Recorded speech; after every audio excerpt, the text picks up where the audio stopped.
Grabe na talaga guys. Pansin na pansin ko talaga na namamayagpag na yung digital business. Yung mga affiliate marketing, mga ganyan.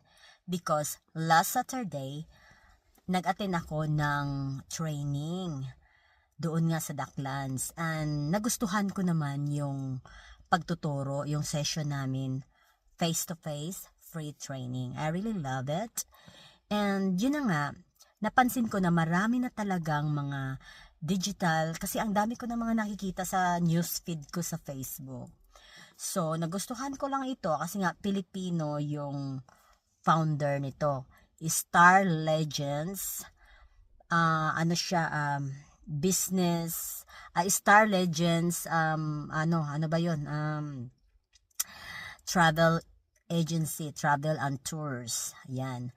So maganda yung kanilang yung kaya lang hindi man ako maka-afford. So yun lang, pero at least I tried to listen their face-to-face training.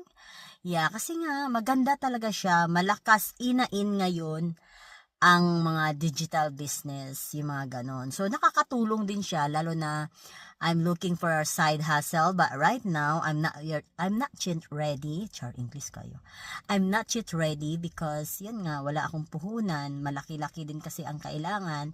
But maybe one day magsisikap ako, 'di ba? I'm gonna work hard, work smart, or wala man, hindi man ako smart, so work hard na lang kaya ko guys.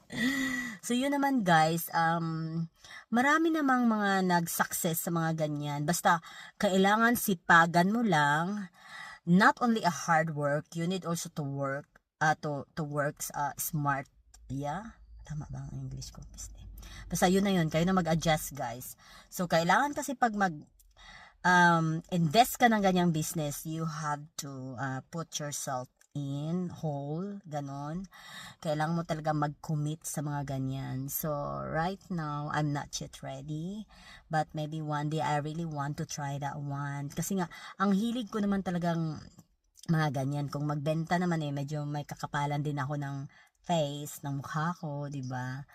So, right now, ang kaya ko lang ibenta ay mga food. Sinong gustong magpaluto sa akin ng Indian food, lulutuan ko kayo. Mag-order kayo sa akin kung ayaw nyo masaktan. Yan na muna ang kaya kong ma-afford.